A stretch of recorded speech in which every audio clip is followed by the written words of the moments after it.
नमस्कार। आप सभी आशा कार्यकर्ताओं का बहुत बहुत स्वागत है हमारे एक नई वीडियो में।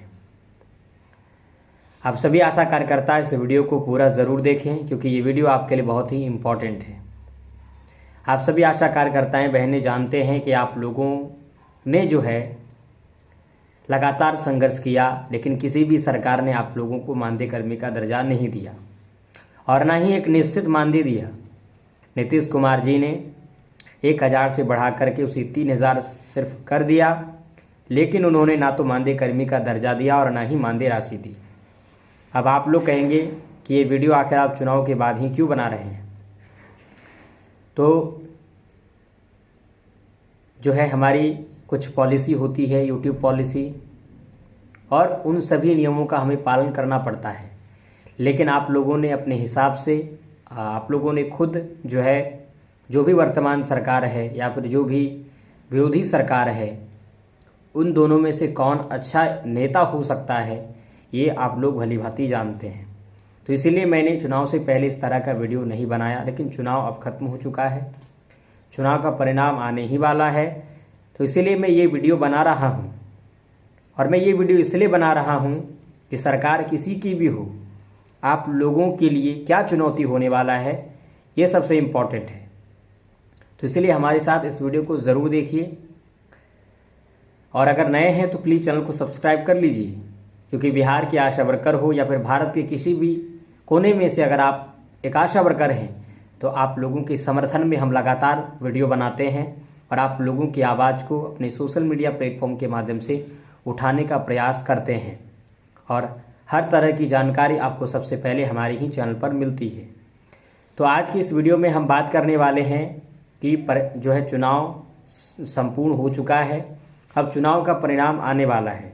परिणाम में चाहे कोई भी सरकार बने, चाहे नीतीश कुमार जी मुख्यमंत्री हो या फिर तेजस्वी यादव मुख्यमंत्री हो, इन दोनों में से कोई भी मुख्यमंत्री हो, फिलहाल तो यही दो चेहरा हैं जो मुख्यमंत्री के पद पर हो सकते हैं। इसके अलावा तीसरा चेहरा अभी देखने को हम लोगों को नहीं मिला है।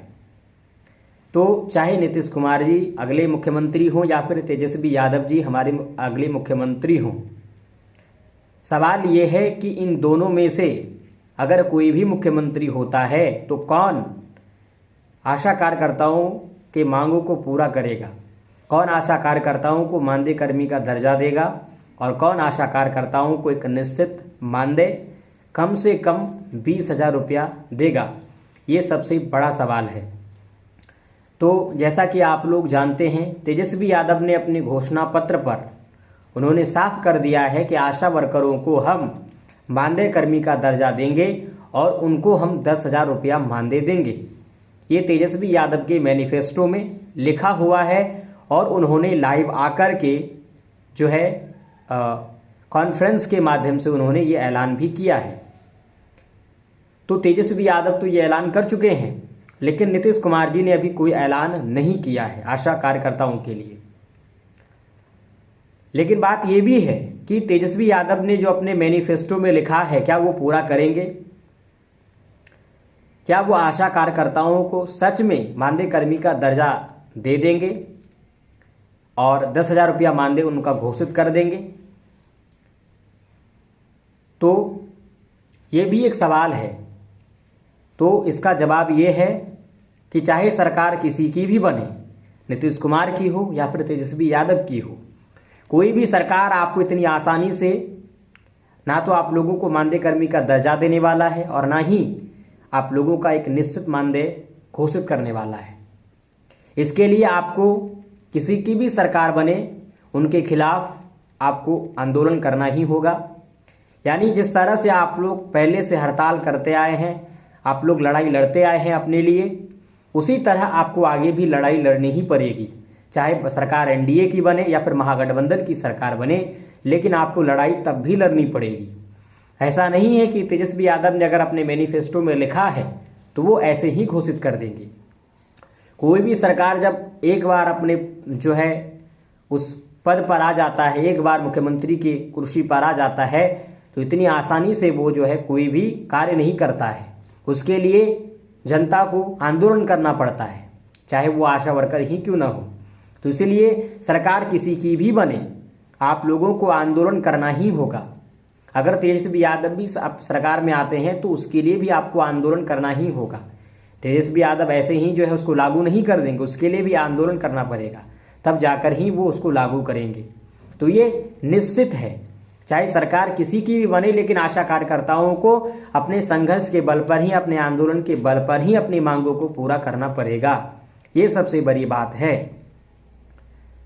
चाहे नीतीश कुमार की सरकार बने या फिर तेजस्वी यादव की सरकार बने, लेकिन आशा कार्यकर्ताओं को अपनी मांगों को पूरा करने के लिए, अपने हक के अधिकारों के लिए उनको फिर से मैदान पे उतरना ही होगा, तब जाकर ही कोई भी सरकार उनकी मांगों को पूरा करेगा, अन्यथा कोई भी सरकार मांगों को पूरा नहीं करेगा, चाहे मैनिफेस्टो में ही क्यों ना लिखा हो। लेकिन इसके लिए आशा कार्यकर्ताओं को तब भी लड़ाई लड़नी ही होगी। तो आप सभी आशा कार्यकर्ताओं से निवेदन है कि सरकार किसी की भी बने, आप लोगों को अपनी लड़ाई जारी रखनी है मानदेय को लेकर के और मानदेय कर्मचारी का दर्जा को लेकर के। लेकिन आप लोगों से निवेदन यह है कि नेता ऐसा चुनिए, नेता ऐसा रखिए आप लोग अपना कि जो आप लोगों के लिए ही लड़े, ना कि किसी नेता की तरफ से लड़े। जैसे कि शशि यादव ने सिर्फ आप लोगों के लिए लड़ाई नहीं लड़ा है, वो किसी एक नेता के पक्ष में होकर लड़ाई लड़ा है। इस वजह से ही आशा कार्यकर्ताओं को आज तक उनका अधिकार नहीं मिल पाया। नीतीश कुमार जी ने आज तक आशा कार्यकर्ताओं की मांगों को पूरा नहीं किया, तो इसका सबसे बड़ा कारण मैं मानता हूं शशि यादव का आप लोगों का नेता होना। अगर शशि यादव अगर आप लोगों का नेतृत्व नहीं करते आप लोगों के आंदोलन का, तो आज आशा कार्यकर्ताओं को मानदेय कर्मी का दर्जा भी मिल गया होता और एक निश्चित मानदेय भी मिल गया होता। तो ये सबसे बड़ा कारण है कि आप लोगों ने नेत्री के रूप में शशि यादव को चुना है, और शशि यादव हमेशा तेजस्वी यादव यानी महागठबंधन सरकार का समर्थन करती है। इस वजह से नीतीश कुमार जी ने कभी भी उनके फैसले पर जो है सहमति नहीं जताई आज तक। तो ये भी सबसे बड़ा कारण, ये भी सबसे बड़ा, इसका भी सबसे बड़ा खामियाजा जो है बिहार की आशा वर्करों को उठाना पड़ा है।